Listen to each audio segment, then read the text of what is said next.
কোথায় যাচ্ছিস তুই? এই, এ কি, এরকম ভাবে তুই পথ কেন আটকেছিস আমার?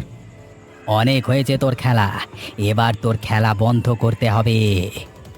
মানে তুই কি আমাকে ভয় দেখাচ্ছিস? ভয় দেখানোর দিন চলে গেছে পলাশ। এবার এসেছে করে দেখানোর সময়। কি করবি আমাকে? মারবি? সরে যা, সরে যা বলছি। এখন আমাকে বাড়ি যেতে হবে, বাড়িতে বউ অপেক্ষা করছে। সবার বাড়িতেই তো কেউ না কেউ অপেক্ষা করে। তোর বউ না এবার থেকে অপেক্ষা করতেই থাকবে তোর। মানে কি বলতে যাচ্ছিস তুই? যেটা বলতে চাইছি খুব সাধারণ। তোর এতদিনের চিটিংবাজি সব জানতে পেরে গেছি রে আমরা।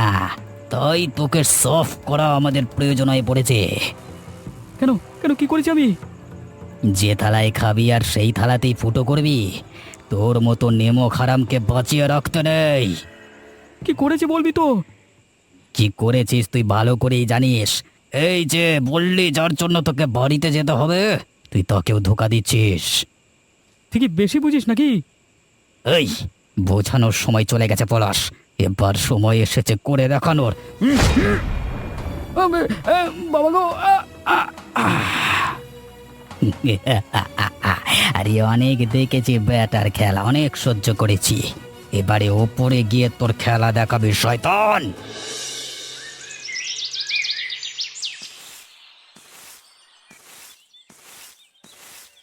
কি করছিস মা লতা? আরে বুড়িমা, এত সকালে এসেছো তুমি? একটা খবর দিতে এলাম, তুই ভেঙে পড়বি না বল। তোমাকে এরকম দেখাচ্ছ কেন বুড়িমা? কি হয়েছে বলো তো, কিছু হয়েছে নাকি? না দাঁড়া, আমি কি বলছি তুই শোন। যাই হোক সামলে নিবি। দেখ, জীবনে কত কিছুই ঘটে, কিন্তু আমাদের হেরে গেলে চলে বল? আরে তুমি বলোই না কি হয়েছে। আমি কথা দিচ্ছি আমি ভেঙে পড়বো না। তোর বর কাল রাতে ফেরেনি কেন জানিস? কাজে গিয়েছিল, হয়তো আটকে গেছে, আজকে দুপুরের দিকে ফিরবে।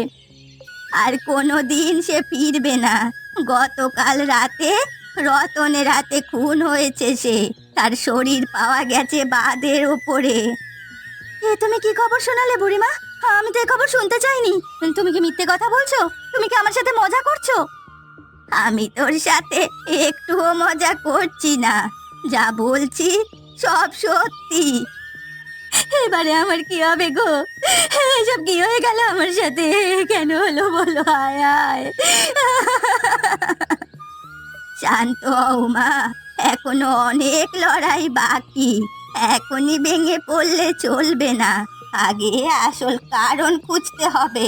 তোমার বর যে খুব একটা ভালো মানুষ ছিল না, সেটা তো তুমি জানোই।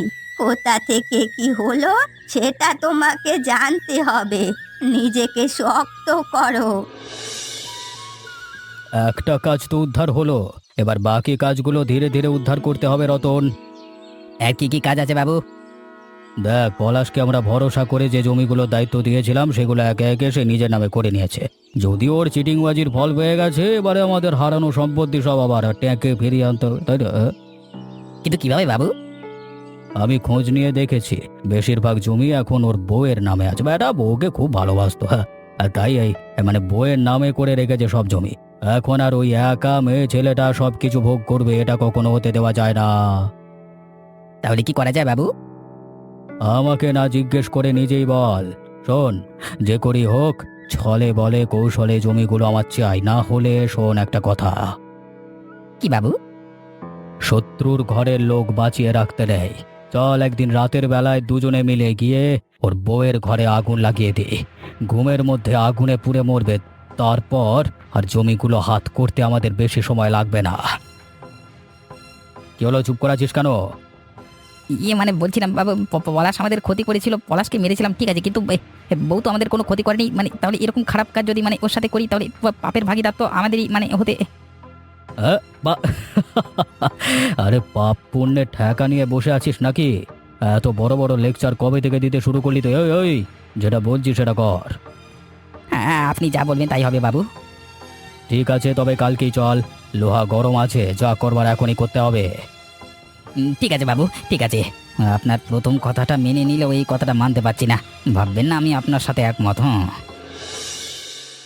হ্যাঁ, এই নীলু, কি কেলেঙ্কারি করেছিস রে? বুড়ো দামড়া বয়সে এখনো মাটি মেখে বসে আছিস? তোমাকেও মাখাবো ঠাকুমা। দেখ, আমি চান করে আসছি পুকুর থেকে, একদম আমার কাছে আসবি না, মার খাবি কিন্তু। আমি তো তোমাকে মাখাবো বলি বসে আছি। দেখ নীলু, আমার অনেক কাজ বাকি আছে, তোর সাথে ছেলে মানুষই করার সময় নেই। হে হে, কি মজা কি মজা, আবার দেবো। এই, তুই আমার দিকে একদম ছুটে আসবি না বলে দিচ্ছি, আমি কিন্তু তোকে বারণ করছি, আসবি না। যাবো, আমি তোমার দিকে যাব। কি মজা কি মজা। কিরে, কেরোসিন আগুন সব গুছিয়ে নিয়েছিস তো? সব কিছু গুছিয়ে নিয়েছি। ভালো করে মন দিয়ে শোন, এই রাতের বেলায় বউটা নিশ্চয়ই অচেতন হয়ে ঘুমাচ্ছে। চুপচাপ গিয়ে আগুন লাগিয়ে দেবো, ঘুমের মধ্যে পুড়ে ছাই হয়ে যাবে। কাল কেউ সন্দেহ করবে না যে কাজটা আমরা করেছি বলে। বাবা, আমি কিন্তু আবার আপনাকে বলছি, কাজটা ঠিক হচ্ছে না। কি ঠিক হচ্ছে না শুনি? ঠিক ভুলের জ্ঞান তুই আমাকে দিবি? এই, তোর থেকে শিখতে হবে কোনটা ঠিক কোনটা ভুল। আমরা কিন্তু অন্যরকম ভাবেও কাজটা হাসিল করতে পারতাম। বললাম তো, আমার পথেই আমি চলবো। তুই আমার কাছে কাজ করিস, আমি যা বলবো সেটাই করবি। আর যদি না করি তাহলে আপনি কি করবেন? এই বেটা, এই বেশি বকিস না। দেখ, সামনে ওই শয়তান মেয়ে ছেলেটার ঘর, চল চুপচাপ গিয়ে আগুন লাগিয়ে দে। বেশি দয়া মায়া দেখাতে যাস না। আমি পারবো না বাবু, আমি পারবো না। পারতে তোকে হবেই, এটা আমার আদেশ। হরিপদ, এতদিন তুমি শুধু ভালো রতনকেই দেখেছো, বদমাস রতনকে এখনো দেখোনি। কি দেখাবি তুই? কি দেখতে বাকি আছে তোর কাছে? আমার কথা শুনে তুই এতদিন লোককে মেরে এসেছিস, লোকের জমি হাত করে এসেছিস, আর এখন তুই আমাকে চোখ দেখাচ্ছিস। সাবধান করছি, শেষবার বলছি ফিরে চলুন। ফিরে আমি যাব না, তোর যা করবার আছে করে নে। এই ছুরি দিয়ে আমি খতম করেছি পলাশকে, আর বুড়ো তোকেও আজকে আমি এখানে পুঁতে রাখবো। মরে গেলাম। হায় হায় হায়, আমাদের কি সর্বনাশ হয়ে গেল! শ্বশুর মশাইকে এরকম ভাবে কে খুন করলো? আমার বাবা কোনোদিন কারো ক্ষতি চায়নি, আমার বাবাকে কে এরকম ভাবে মেরে গেল? তোমরা কখন এলে নীলিমাদি? তোমার বাড়ির পাশে এত বড় একটা কাণ্ড ঘটে গেল, তুমি কিছু জানতে পারলে না? আমি কি জানবো বলো তো? এমনিতেই আমার সাথে এত বড় একটা ঘটনা ঘটে গেছে, তার শোক কাটিয়ে উঠতে পারিনি। তার মধ্যে রাতের বেলা একটু ঘুম লেগে গিয়েছিল চোখে, সকালে উঠে দেখছি এইসব ঘটেছে। আমরা যে একেবারে অনাথ হয়ে গেলাম। অন্য গ্রামে থাকলেও যে কোনো বিপদে আপদে নিজের বাবার মতো পাশে পেয়েছি শ্বশুর মশাইকে, এখন মনে হয় একেবারে একা হয়ে পড়লাম। কে করেছে আমাদের খুঁজে বার করতেই হবে, না হলে বাবার আত্মা কোনোদিনও শান্তি পাবে না। নিশ্চয়ই ঘর শত্রু বিভীষণ, ঘরের কেউ ছাড়া এরকম ক্ষতি কে করবে? কিন্তু নীলিমা, তোমার বাবা এরকম রাতের বেলায় বনে জঙ্গলে ঘুরে বেড়াচ্ছিল কেন? বা আমার ঘরের পাশে মাঠেই বা কি করছিল? আমি জানি না, আমি কিচ্ছু জানি না, শুধু এটুকু জানি যে যা হয়েছে খুব খারাপ হয়েছে। একেবারে একা হয়ে গেলাম এবার থেকে আমি। কি হয়েছে? তুমি আমাকে এরকম গোপনে ডেকেছো কেন? আমার বরকে খুন করেও লজ্জা করে না? আজকে আমি তোমাকে ডেকেছি সব কথা খুলে বলবো বলে। কি খুলে বলবে তুমি? কি বলার আছে তোমার? সবকিছু জেনেও চুপচাপ আছে বলে এটা ভেবে নিও না যে আমি সব মেনে নিয়েছি। তুমি আমার কথা শোনো, আমি আজকে সব সত্যি তোমাকে খুলে বলতে চাই। কি বলতে চাও? আমি তোমাকে হাত জোর করে বলছি, আমি যা বলবো সত্য বলবো, একটা মিথ্যে কথা আমি বলবো না, তোমাকে বিশ্বাস করো। যদি মিথ্যে বলবার হতো তাহলে আমি হরিপদ বাবুর কাছে কাজ করে ওকে খুন করতাম না। হরিপদ বাবুকে তুমি মেরেছো? হ্যাঁ, মেরেছি। আমি যদি ওকে না মারতাম তাহলে রাতের বেলা এসে তোমার বাড়িতে আগুন লাগিয়ে দিত, আর তুমি ঘুমের মধ্যেই পুড়ে মরতে। কি বলছো কি তুমি? হরিপদ বাবু কেন আমার এত বড় ক্ষতি করতে চাইতেন? তার কারণ হচ্ছে তোমার বর অনেক দিন ধরে হরিপদ বাবুর অনেকগুলো জমি ঠকিয়ে বেদখল করেছে, আর সেসব জমি এখন তোমার নামে। আমার নামে? অথচ আমি নিজেই জানি না। তোমার বর বেঁচে থাকা অবস্থায় তোমাকে কিছুই বলেনি। আর কি বলতে চাও শুনি?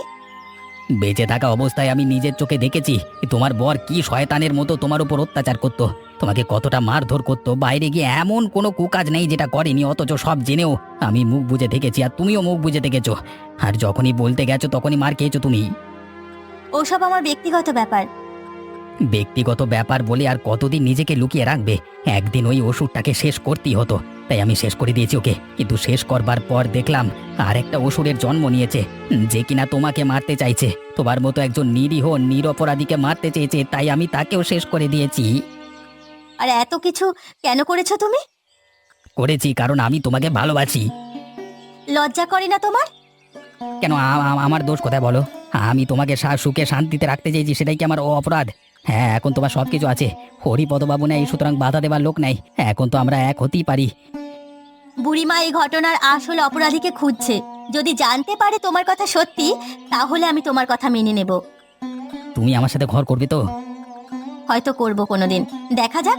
এখন এত কিছু ভেবো না, কেউ দেখে ফেলবে, আমি চললাম। আমি কিন্তু শুধু তোমার ভালোই চেয়েছি, কোনোদিন খারাপ চাইনি।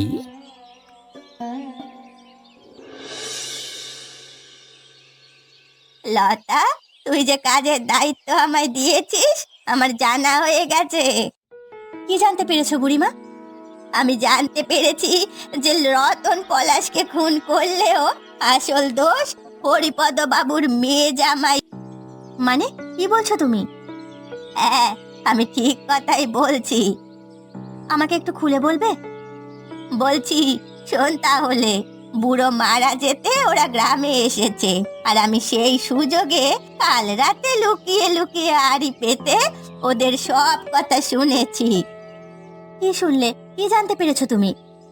গোপনে গোপনে ওই গোপালের সাথে বন্ধুত্ব গড়ে উঠেছিল পলাশের, আর গোপালের বুদ্ধিতেই পলাশ যত খারাপ কাজ করা শুরু করে। অর্থাৎ রতন আমাকে যে কথাগুলো বলেছে সব সত্যি, কিন্তু ও তো গোপালদার সম্বন্ধে কিছু বলেনি। গোপালের সম্বন্ধে কেউ কিছু জানে না, শুধু আমি জানি। একটু একটু করে বুদ্ধি দিয়ে মাথা খারাপ করেছিল, তারপরেই ওই লতা ওর বাবাকে বুদ্ধি দেয় পলাশকে সরিয়ে দিতে।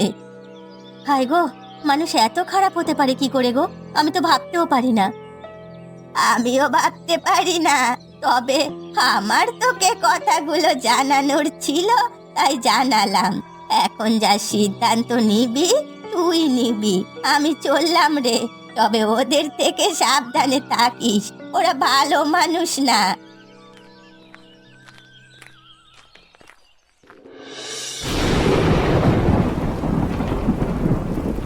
ওগো শুনছো? ওঠো ওঠো, এখন এসব কি হচ্ছে? আমি তো কিছুই বুঝতে পারছি না। বাইরে তো বিরাট ঝড় হচ্ছে, ওই দেখো লতা, গাছ ভেঙে পড়ছে। হ্যাঁ তাই তো, ঠিক মাথার উপরে এসে আটকে রয়েছে, পালাও। আর একটুর জন্য বেঁচে গেছি গো, ঘরটা ভেঙেই গিয়েছিল। আর একটু হলে ঘুমের মধ্যেই চলে যেতাম ওপরে। চলো চলো, বেরিয়ে চলো, পালাই এখান থেকে। আমায় খুব ভয় করছে, কোথায় পালাবে বলো তো? বাইরে তো জোর ঝড় বৃষ্টি হচ্ছে। কিন্তু ঘরের যে অবস্থা, এখানে থাকলে তো সবকিছু চাপা পড়ে মরতে হবে। বাইরে গিয়েও কি বেঁচে থাকবো? কেন আমাদের সাথে এরকম হলো বলো তো?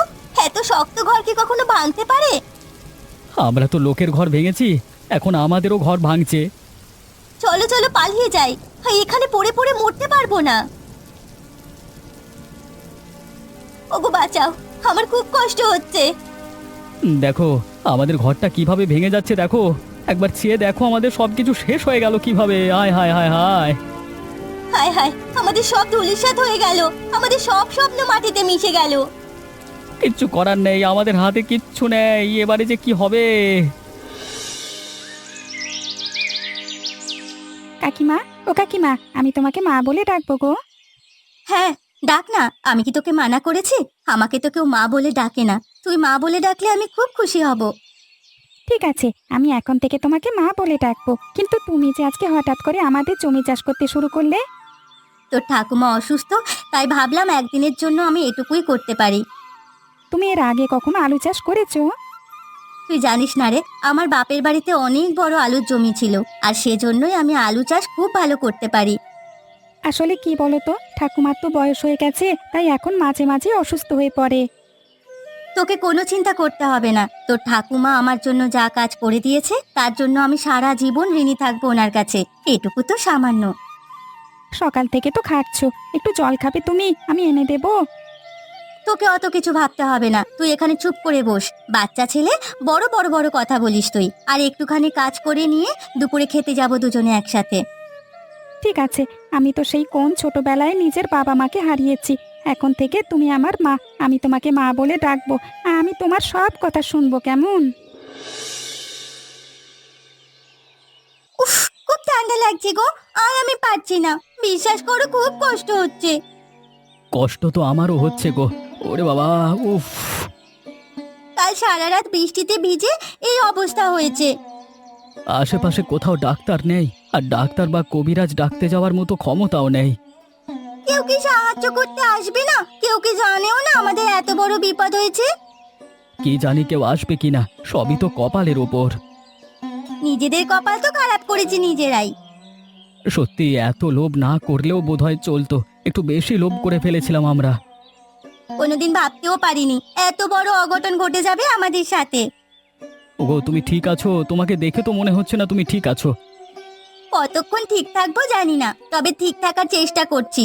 আমি যদি না থাকি, তুমি নিজেকে বেশি কষ্ট দিও না। তুমি কিন্তু নিজে ঠিক থেকো। থাকবে না মানেটা কি? কিছু হবে না তোমার। আমি যাচ্ছি, ডাক্তার ডেকে আনছি। শরীরে একদম ক্ষমতা নেই গো, একটুও বল পাচ্ছি না শরীরে। আমি বুঝতে পারছি না কি হবে, কিভাবে তোমাকে বাঁচাবো। ওই বাবা, আমার কথা ছেড়ে একটু নিজের কথা ভাবো। আমার কিছু হবে না যদি তুমি নিজেকে ঠিক রাখো, তাহলে আমিও ঠিক থাকবো, বিশ্বাস করো। উফ, উফ।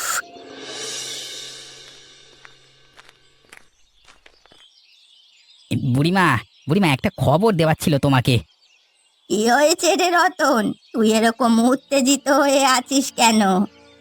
কালকে রাতে যে ঝড় বৃষ্টি হলো তাতে ভয়ানক কাণ্ড ঘটে গেছে। কি কাণ্ড হয়েছে? তুই এরকম উতলা হয়ে রয়েছিস কেন? আমি এইমাত্র গিয়ে দেখে এলাম যে গোপাল আর তার ঘর গাছ পড়ে ভেঙে গেছে, আর সারা রাত ওরা বাইরে জলে ভিজে ভিজে ভয়ানক জ্বরে আক্রান্ত হয়ে পড়ে রয়েছে মাটিতে। তুই ঠিক কথা বলছিস? একদম ঠিক কথা, আমি নিজের চোখে দেখে এলাম। কথায় আছে না, পাপের ফল বাপকেও ছাড়ে না। মানে? কেন, নীলিমা তোকে কিছু বলেনি? পুরো কাণ্ডটার পিছনে ওদের দুজনেরই হাত ছিল। এখন বুঝুক মজা। কিন্তু ওরা এখন ভয়ানক ভাবে অসুস্থ, আমাদের তো ওদের পাশে গিয়ে দাঁড়ানোটা উচিত। কেন দাঁড়াবো? আজ ওদের বাবার মরার পিছনেও ওদেরই হাত রয়েছে। গ্রামে যে এত কিছু কাণ্ড ঘটেছে, সেই সব কিছুর পেছনে ওরাই আছে। কিন্তু তুমি যদি একটু ভেবে দেখো তাহলে বুঝতে পারবে যে ওরা যদি এগুলো না ঘটাতো তাহলে গ্রাম থেকে কিছুতেই শয়তানি দূর হতো না। তাই আমাদের উচিত ওদেরকে এখনো বাঁচানো, অন্তত এই যাত্রায়। দেখ, ওষুধ আমার কাছে আছে, কিন্তু আমি তখনই বাঁচাবো কে অনুমতি দেয়। কারণ এই ঘটনায় সব থেকে বেশি ক্ষতি ওর হয়েছে। ঠিক আছে, তুমি দুপুরের মধ্যে প্রস্তুত হয়ে থেকো। চাপকে যদি বাঁচাতে চাস তখন বাঁচা, আমার কিন্তু সম্মতি নেই, জেনে রাখিস। ওদের দেখে মনে হলো ওরা নিজেদের ভুল বুঝতে পেরেছে যে পাপের ফল ওদের ওপর ওলা দিচ্ছে। তাই আমরা একবার আমাদের চেষ্টাটা করিয়ে দেখি না? ঠিক আছে, আমি জ্বরের ওষুধ নিয়ে প্রস্তুত হয়ে থাকছি। এই নীলিমা, এই গোপাল, চোখ খোল। দেখ, আমরা এসেছি তোদের বাঁচাতে। চোখ খোলো নীলিমা, কি হয়েছে তোমাদের? কি হয়েছে? ওরা তো নাড়াচাড়া করছে না। ওরা আর নড়াচড়া করবে না, ওরা আর বেঁচে নেই। মানেটা কি? মানেটা খুব সাধারণ। আমাদের পৌঁছতে দেরি হয়ে গেছে। রতন যখন সকালবেলা দেখে গিয়েছিলিস, তারপরেই হয়তো ওরা মারা গেছে। কেউ যে এভাবে নিজের অপকর্মের শাস্তি পেতে পারে নিজের চোখে দেখবার আগে বিশ্বাসই করতে পারতাম না। এই জন্যই বলি, মানুষের ক্ষতি করতে নেই। যাই হোক, ছাড় এসব। গ্রামে এই কদিনের মধ্যে অনেক ঘটনা ঘটে গেল, তবে এর মধ্যে যেটা হয়েছে ভালো হলো, তা গ্রাম থেকে কিছু শয়তান বিদায় নিয়েছে। হ্যাঁ, এবারে যা হবে সব ভালো হবে। তোরা এবারে নতুন করে জীবন শুরু কর। চাই তাহলে শুরু হতে পারে। নতুন করে জীবন শুরু করলেই তো শুধু হয় না, একটা সংসার চালাতে গেলে সৎ পথে পয়সা উপার্জন করতে হয়। তোকে আর একদিনের চাষি থাকতে হবে না দেখ আমার তো অনেক জমি, কত জমি নিয়ে আমি কি করব বল? তোরা দুজনে মিলে জমিগুলো নিয়ে চাষ কর, আর তার থেকে অল্প কিছু আমাকে দিস, যাতে আমার জীবনটাও চলে যায়। তাহলে আর তোমাকে আলাদা করে কিছু ভাবতে হবে না, তুমি আর নীলু আমাদের সাথেই থাকবে। হ্যাঁ, সবাই যেখানে এক হয়ে গেলাম তাহলে আমরা একসাথেই জীবন কাটাবো। হ্যাঁ, আর নীলু তো আমাকে মা বলেই ডেকেছে। ভালোই হলো, ঠাকুমার সাথে সাথে একটা বাবা মা পেলো। আমি আর কতদিন বল ওই বাচ্চাটার জন্য আমার খুব কষ্ট হতো, এখন থেকে আমি নিশ্চিন্তে থাকতে পারবো। তোমাকে কিচ্ছু চিন্তা করতে হবে না, এখন থেকে সংসারের সব দায়িত্ব আমাদের। হ্যাঁ, আর আমরা হেসে খেলে সবাই একসাথে মিলেমিশে থাকবো।